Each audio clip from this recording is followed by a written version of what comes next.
بسم اللہ الرحمن الرحیم۔ مجتہد قیاس پر کب عمل کر سکتا ہے؟ تو اجماع کی بات ہوگی، اب قیاس کی بات شروع کر رہے ہیں۔ قیاس کو پڑھنے سے پہلے اجتہاد کی تعریف پڑھنی پڑے گی کہ مجتہد کون ہوتا ہے اور اجتہاد کیا ہے۔ الاجتہاد ہوا فی اللغت عبارت عن استفراغ الوسع فی تحقیق امر من الامور۔ اجتہاد لغت میں یہ عبارت ہوتا ہے، یعنی اس سے مراد ہوتی ہے کیا استفراغ الوسع فی تحقیقی، کسی معاملے کی تحقیق میں پوری طاقت کسی معاملے کی تحقیق میں پوری طاقت صرف کرنا۔ مستلزم للکلفتی، کسی معاملے کی تحقیق میں اس طرح سے پوری طاقت صرف کرنا کہ جس سے انسان کو مشقت ہو۔ یقال اجتہد فلان فی حمل حجر، ویسے کہتے ہیں کہ فلاں بندے نے پتھر اٹھانے میں اجتہاد کیا، مطلب کہ اس نے پوری طاقت صرف کی اور اس طاقت کے صرف کرنے میں اس کو مشکل بھی ہوئی۔ ولا یقال اجتہد فی حمل خردلۃ، یہ نہیں کہا جاتا کوئی چھوٹی سی چیز اٹھانی ہو کہ فلاں نے رائی کا دانہ اٹھانے میں اجتہاد کیا۔ اجتہاد کا لفظ کام بولا جاتا ہے وہ کام جس میں پوری طاقت لگائی جائے اور جس کے کام کے کرنے میں مشقت بھی ہو۔ تو اس کی تعریف پھر کیا بنی کہ استفراغ الوسع فی تحقیق امر من الامور، معاملات میں سے کسی ایک معاملے میں کسی ایک معاملے کی تحقیق میں اپنی پوری طاقت صرف کرنا، جس کے ساتھ ساتھ مشقت بھی اٹھانی پڑے۔ گویا اہل لغت اجتہاد کا لفظ اس موقع پر استعمال کرتے ہیں جب کسی کام کو تکمیل تک پہنچانے میں کوشش کی جائے اور اس میں مشقت اٹھانی پڑے۔ اصطلاحی تعریف استفراغ الوسع فی طلب الظن بشیء من الاحکام الشرعیہ، احکام شرعیہ میں سے کسی حکم میں ظن کی طلب کے لیے پوری طاقت خرچ کرنا۔ احکام شرعیہ میں سے کسی حکم میں طلب ظن کے طلب کے لیے پوری طاقت خرچ کرنا، علی وجہ یحس من النفس العجز عن المزید فیہ، اس طرح سے طاقت خرچ کرنا کہ اس پر مزید زیادہ طاقت صرف کرنے سے نفس عاجز ہو، اس سے زیادہ بندہ اس پر صرف طاقت نہ لگا سکتا ہو۔ کسی شرعی معاملے میں ظن طلب کرنے میں پوری طاقت یوں صرف کرنا کہ اس سے زیادہ اس پر طاقت صرف نہ کی جا سکتی ہو۔ لفظی معنی ان کے سمجھ آ گئے لفظوں کے؟ استفراغ الوسع، طاقت کو فارغ کرنے کو طلب کرنا، مطلب طاقت خرچ کرنا ظن کے طلب کرنے میں، بشین کی من احکام شریعتی، احکام شریعہ میں سے کسی شے میں، کسی مسئلے میں، کسی اس علاوہ اس طرح سے کہ یحس من النفس، نفس سے یوں محسوس ہو کہ العجز عن المزید فی، اس سے زیادہ پر سے عجز ظاہر ہو۔ کیا منع ہوا پھر شرعی احکام میں سے کسی حکم میں ظن کی طلب کے لیے اس طرح پوری طاقت خرچ کرنا کہ مزید اس پر اور طاقت نہ لگائی جا سکتی ہو۔ مجتہد کے درجے تک پہنچنے کے لیے کچھ شرائط۔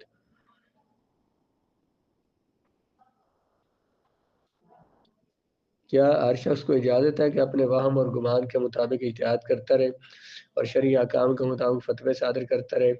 اگر شریعت اسلامیہ میں اجتہاد کرنے کی اس طرح کھلی چھٹی ہوتی تو شریعت اسلامیہ کب کی ختم ہو چکی ہوتی اور بچوں کا کھیل بن کے رہ جاتا۔ اس لیے علماء اصول نے مجتہد کے بارے میں بہت تفصیل کے ساتھ بحث کی ہے۔ اس کے مطالعہ سے مجتہد کے منصب کی اہمیت اور منصب جلیل پر فائز ہونے کی اہلیت کے بارے میں کوئی شک نہیں رہتا۔ شیخ ابو اسحاق شاطبی اپنی کتاب الموافقات میں لکھتے ہیں، انما تحصل درجۃ الاجتہاد لمن اتصف بوصفین، درجہ اجتہاد، مجتہد کا درجہ اس کو حاصل ہوتا ہے، مجتہد وہ ہوتا ہے جو دو صفات کے ساتھ متصف ہو۔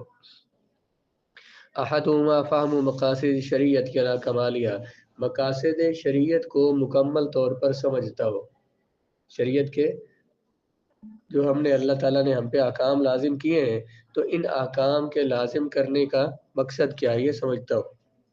والثانی التمکن من الاستنباط بناء علی فہمہ فیہا، اور اپنی سمجھ کے مطابق ان سے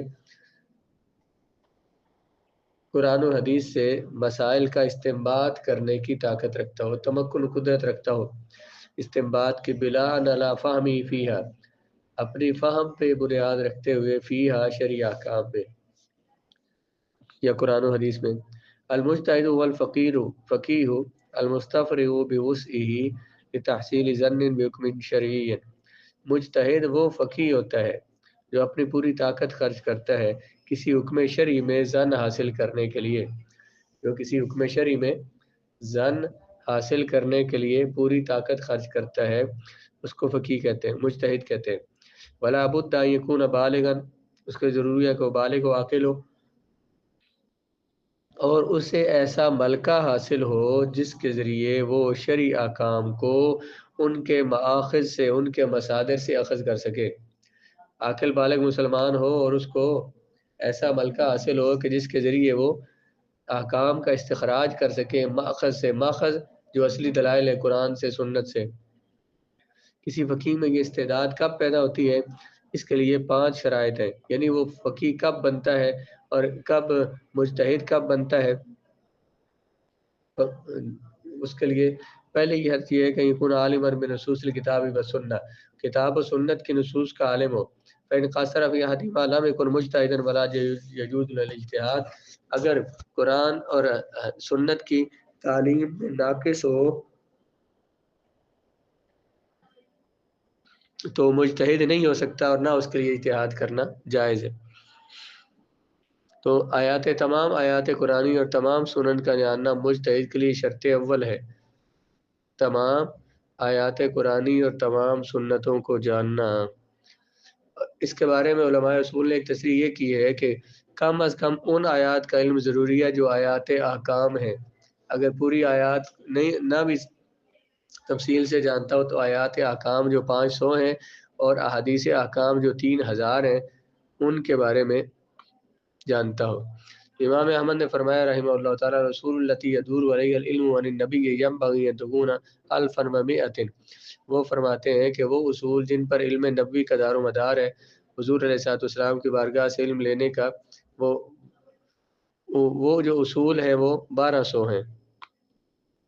عقل سلیم اس بات کو تسلیم کرتی ہے کہ اجتہاد کرنے کا حق صرف اس شخص کو ہونا چاہیے جو قرآن و سنت پر کامل دسترس رکھتا ہو، کیونکہ یہی علم کے 2 چشمے جن سے احکام شریعہ کا استنباط ہوتا ہے۔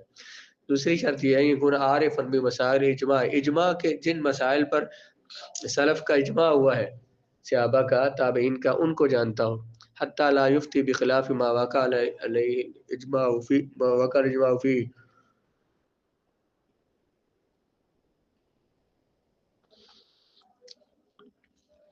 تاکہ جن مسائل میں اجماع ہو چکا ہے تو کوئی ان کے خلاف فتویٰ نہ دے دے۔ جن مسائل پر اجماع ہوا ہے انہیں جانتا ہو، اور کہیں ایسا نہ ہو کہ وہ جن مسائل پر پہلے امت کا اجماع ہو چکا ہے تو اس اجماع کے خلاف فتویٰ نہ دے دے۔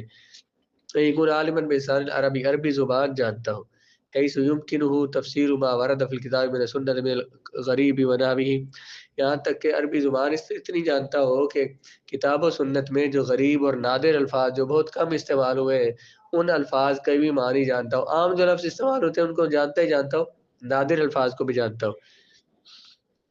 صرف و نحو اور بیان میں بھی مہارت رکھتا ہو تاکہ جملوں کی ترکیب کر سکے، اور عبارت میں جو لطائف بلاغت کے جو لطائف ہیں ان کو بھی جان سکے۔ 5ویں شرط یہ یکون عارفا بالناسخ و منسوخ، ناسخ اور منسوخ کا علم رکھتا ہو۔ اگر یہ اسے علم ان کا نہیں ہوگا تو ان سے عدم واقفیت کی وجہ سے وہ ناسخ کے ہوتے ہوئے منسوخ پر عمل کرتا رہے گا، اس طرح اس کی فتویٰ غلط دے گا۔ وَمُعْظَمُ ذَلِكَ يَشْتَمِلُ عَلَيْهِ ثَلَاثَةُ فُنُونٍ، 3 علوم میں مجتہد کا، معظم ذالک ان میں سے بڑے جو ہیں وہ 3 فن ہیں جو جاننا اس کے لیے ضروری ہے: علم الحدیث، علم اللغت، اور علم اصول الدین، اصول دین کا علم، عقائد کا علم۔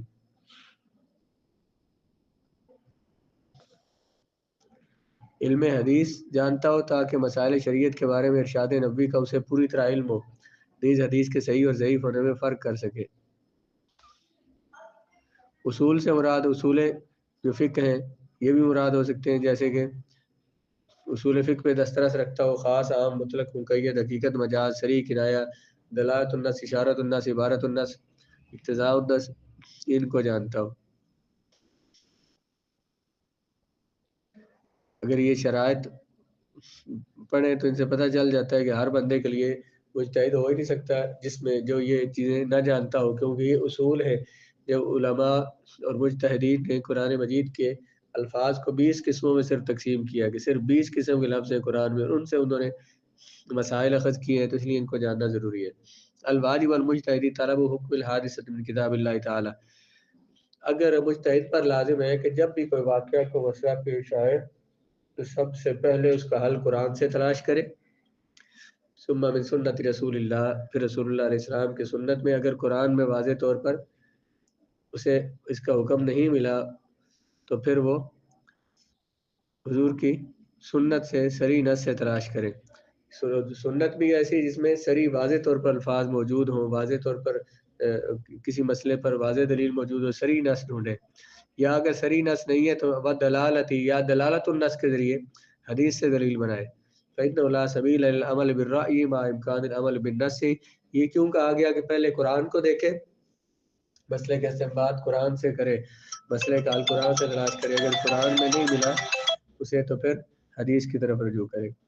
فلہذا اذا اشتبہت علیہ، حدیث کے اور قرآن کے ہوتے ہوئے، بلکہ اس سے پہلے حدیث اور قرآن کے ہوتے ہوئے قیاس پر عمل کرنا جائز نہیں ہے۔ ولہذا یشتبہ القبلۃ فاخبرہ واحد عنہ لا یجوز له التحری، اسی وجہ سے کسی بندے پر جب قبلہ مشتبہ ہو اور اسے ایک بندہ اسے بتا دے، خبر دے دے، تو اس کے لیے تحری کرنا، خود تحری کرنا اب جائز نہیں ہے۔ تحری کرے گا تو ظاہر اسے تو ظن غالب حاصل ہوگا، تو اس سے بڑا درجہ ہے کہ کوئی بندہ اس کو خبر دے دے، تو خبر کو پہلے ماننا ضروری ہے اور اپنا قیاس لگانا، تحری میں قیاس ہی ہوتا ہے نا، ظن ہی ہے، تو یہ بعد میں ہے۔ اسی طرح سے کتاب اور سنت سے حکم طلب کرنا یہ پہلے ہے، اگر ان میں سے اس کو نہیں ملا تو پھر قیاس کی طرف آئے گا۔ والا اعتباری ان العمل بالرأی، اس سے عمل کے درمیان میں مسئلہ رہ گیا۔ ولو وجد ماء فاخبرہ عدل، کسی نے کو پانی ملا کہیں پہ اور کسی عادل بندے نے کہا کہ نجس ہے، تو ایک تھا اس کا قیاس، بظاہر وہ سوچ رہا ہے دل میں کہ پانی سے لگتا تو صاف ہے، صاف نظر آ رہا ہے، کوئی اس میں نجاست کا اثر نہیں ہے، لیکن کسی ایک بندے نے بتا دیا کہ نجس ہے، اب اسے خبر پر عمل کرنا پڑے گا، قیاس کو چھوڑنا پڑے گا۔ جیسے یہاں پہ خبر مثال سے دے رہے ہیں کہ حدیث پہلے ہے، قرآن پہلے ہے، وہ خبریں ہیں، اور وہ پہلے ہے اور اس کے بعد قیاس ہے۔ اگر خبر موجود ہے تو پھر قیاس ظن پر عمل نہیں کریں گے۔ ویسے یہاں پر بھی اس مسئلے میں بھی جب ایک تھا اس کا ظن کہ پانی پاک ہے یا ناپاک ہے، تو ظن پر عمل نہ کرے، جب اسے خبر مل گئی پھر خبر پہ عمل کرنا۔ ولا اعتبار ان الامر بالرأی دون العمل بالنص، قلنا ان الشبهة بالمحل اقوى من الشبهة في الظن،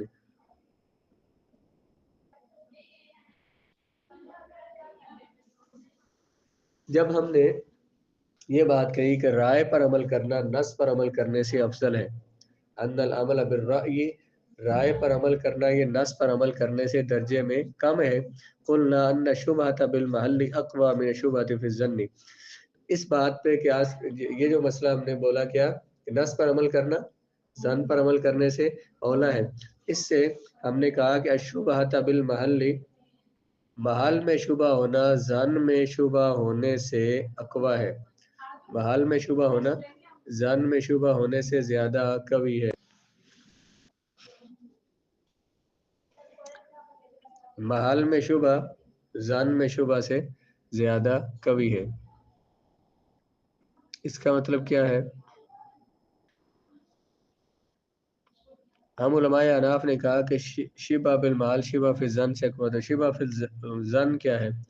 فعل میں حلت اور حرمت کے شبہ کی وجہ سے گمان میں شبہ کا پیدا ہونا، کوئی فعل حلال ہے یا حرام ہے، اس میں شبہ ہونے کی وجہ سے ظن گمان میں شبہ کا پیدا ہونا، یہ ظن شبہ فی الظن کہلاتا ہے۔ اسے شبہ اشتباہ بھی کہتے ہیں کیونکہ وہ ظن اشتباہ کی وجہ سے پیدا ہوتا ہے۔ اس کی صورت یہ ہے کوئی شخص کسی چیز کو حلت اور حرمت کی دلیل لے، جو کسی چیز کی حرمت اور حلت کی، کسی چیز کو حرمت یا حلت کی دلیل سمجھ کر لے جو حقیقت میں دلیل نہیں ہے، اس قسم کی دلیل میں ظن کا ہونا ضروری ہے تاکہ اشتباہ متحقق ہو جائے۔ شبہ فی الظن کس کو کہا ہے؟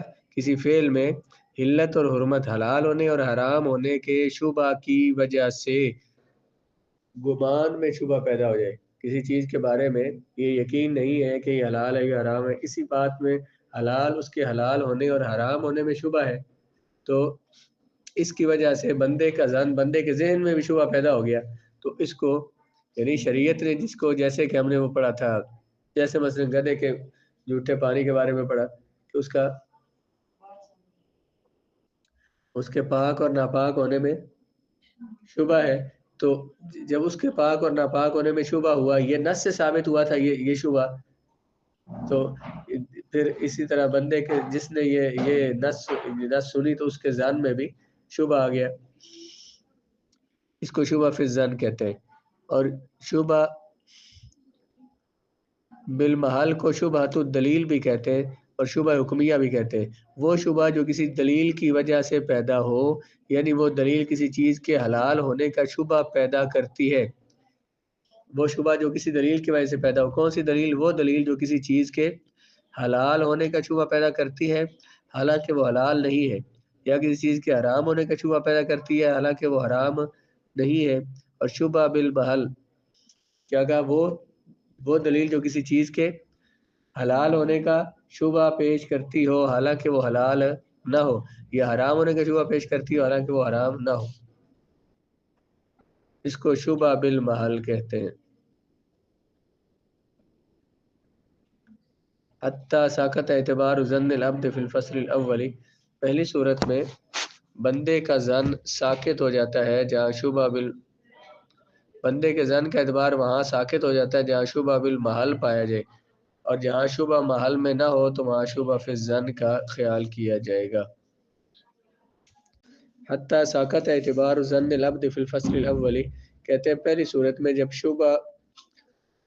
شبہ فی الظن ہو، بندے کے ظن کا اعتبار وہاں پہ ختم ہو جاتا ہے جب اس ذرا چیز کے حلال اور حرام ہونے میں ہی ظن ہے، شبہ ہے، تو پھر مجتہد کو اگر اس میں ظن ہوگا تو اس کے ظن کا کوئی اعتبار نہیں کیا جائے گا جب وہ چیز اس کا پتہ ہی نہیں ہے کہ وہ حلال ہے یا حرام ہے۔ اس پر مثال پہلے دیکھیں، اذا وطیہ جاریۃ ابنہ لا یحد، کسی بندے نے اپنے بیٹے کی لونڈی سے وطی کی، اسے حد جاری نہیں کی جائے گی، اگرچہ وہ یہ کہے کہ مجھے پتہ تھا کہ یہ مجھ پر حرام ہے، پھر بھی میں نے اسے وطی کی ہے، تو پھر بھی اس پر حد جاری نہیں ہوگی۔ کیوں بھلا؟ کہ